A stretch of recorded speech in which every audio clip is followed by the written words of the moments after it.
Hello everyone. Resident Evil 7. I love it. I could go on and on about why I love almost every second of this game, but I've decided to only talk about a few of the parts that generally made me love this game. Taking one look at Resident Evil 7 tells you a lot about where you can see the visual inspiration. The rotting house gives an almost Texas Chainsaw Massacre feel, with the bones and the rotting meat, the Baker family also resembling the Sawyer family of how they act. Another major horror inspiration I can see is the VHS sections of the game, reminding me a lot of the Blair Witch Project, with the ending of the first tape being like a direct reference to the Blair Witch Project with Andre facing the wall as Clancy approaches him from behind. The reason I love Resident Evil 7's gameplay loop is because of how it is a puzzle box, with each room giving you a key to another room with an even bigger puzzle box. And each area makes the solution feel rewarding, and with backtracking allowing you to unlock better weapons, which can allow you more breathing room from the enemies to allow you to solve more puzzles. Oh shit, oh shit. Isn't he joining the makers? We're so Jover. It's so Jover. It's so Jover. No. It's more Jover than it's ever been before in life.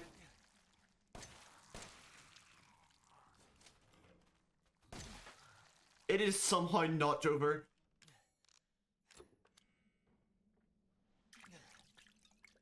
Not even close. Speaking of which, I love the combat in this game. With how every encounter it is a gamble. You could risk meleeing the enemy to save ammo, with the downside being that you're risking dying and losing progress.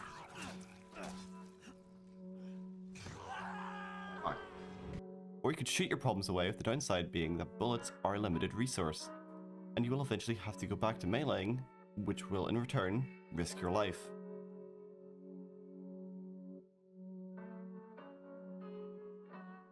The game has 5 main areas, with the first being the guest house during the first hour with Mia, the second being the main house of Jack Baker, the third being the old house of Marguerite, the fourth being the barn with Lucas, and the fifth being the ship.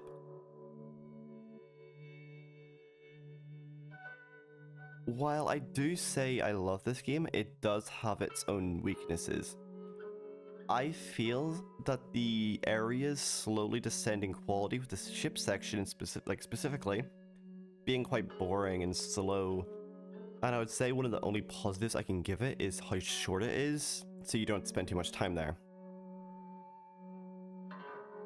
RE7 has a few boss fights, usually taking place in and at the end of each area.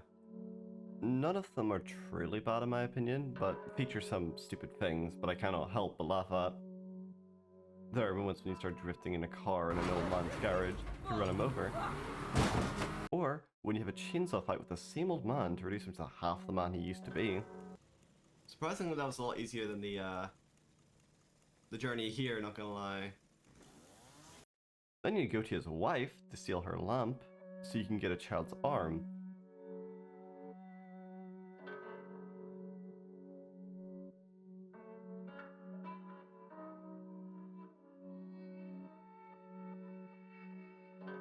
Then you go back and fight the same old man for the third time, where he's been turned into a grotesque monster, where he's lost any sense of humanity he once had, and you have to shoot his eyes to defeat him.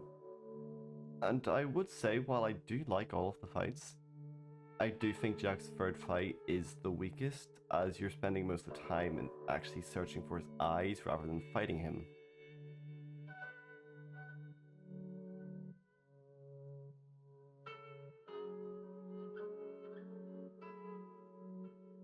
Now I get to talk about my downright favourite part of Resident Evil 7, which is when you're sent to Evie's room to acquire the D-Series arm.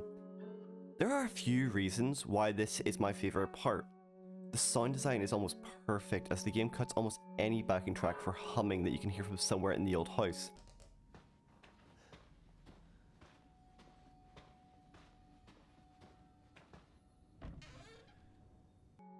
And all you can hear when moving is Ethan's footsteps and the creaks of the floor as he moves. Except for the occasional sounds of Evie throwing something across the room. The game takes away your main ability to see by making the room completely pitch black, and your only salvation is through Ethan's flashlight. This whole section builds up to the moment when the flashlight breaks for a moment, allowing Evie to give you a warning. Stay away. The area doesn't decide to use big jump scares to try and scare you, instead relying on trying to scare you by making you feel uneasy, which to me had a more long-lasting effect when I first played it, and even still gives me some amount of fear. With my crazy ramblings finished, I hope this video has made you want to check out RE7. This game has managed to make me laugh,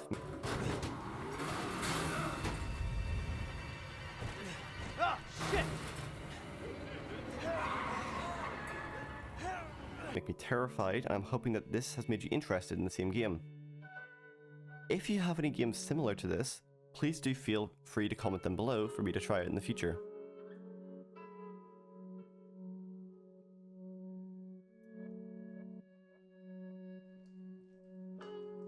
Oh, it's this. Baby last, guy holding what looks like a sword on the left. I don't know what that is in the middle. Sword, penis, baby. Penis? Penis? Penis, Alfie. Penis. Penis! Penis. Penis. Hey there again. Owner of the channel here to say, I am creating YouTube videos in the hopes of becoming a video editor. I am here to make videos to show what I am capable of. I was hoping some people would go into the comments and comment any of their criticisms for what I could do better. I am willing to say that there are some equipment problems I do have, like with my audio quality not being the greatest. In fact, I'm actually just sitting here under a blanket, so my microphone doesn't pick up any background audio or echoes. I am also here to play games or talk about the games I love, right? And be done with my friends, so if you enjoy that, then maybe stick around. Like, comment, subscribe, that'll be all. You know, I really want to play that game too now. Fuck you, Alfie. Hang on, I'm gonna go get the disc. I could have got Resident Evil 8, but I chose this game because I prefer this one. Hello, I am Mark. Yeah, this is the superior game. The only thing 8 has over it is like better weapon selections. Honestly, I kind of like how the weapons in 8 are just better than 7, because it also makes sense as he finishes a random guy, and then in 8 he's a fucking soldier, so of course he's better with Yeah, and in weapons. 8 he can buy stuff. 7, all the weapons he finds are just lying around the fucking house. In 8, he has the Duke to buy them from. He has Chris to get them from. Like, I really like the parts of Chris, but I also really don't like the parts of Chris, because that takes away... parts with Chris. No, genuinely, the parts with Chris are some of the most fun parts in the game. My only issue with it Oh, is hi, that Mia. it's like... Oh, I see you're at that part. I was really confused for a second. Oh, and there's the next room over. What are you trying to do? Put the Fuse. So, no, I went into the wrong room, that's why. Yeah. No, you just go to the attic. But Alfie, you know that fight in the attic with Mia? Yeah, So- yeah. Do you know how to do it without using any ammo? It's okay. No. Hug her right and just swing. Does it really matter? Because I know for a fact you don't keep the ammo. And, oh, this is the scene. Yeah, no, it doesn't really matter. It's just like, that's how I did it when I was doing Madhouse. Alright, Just hug her right who up. should I... What is with the So, Ethan we got hand trauma? fucked. I didn't. Just a minor bit of So- hand trauma. Oh. I don't like watching his hand get this viciously traumatized with this game.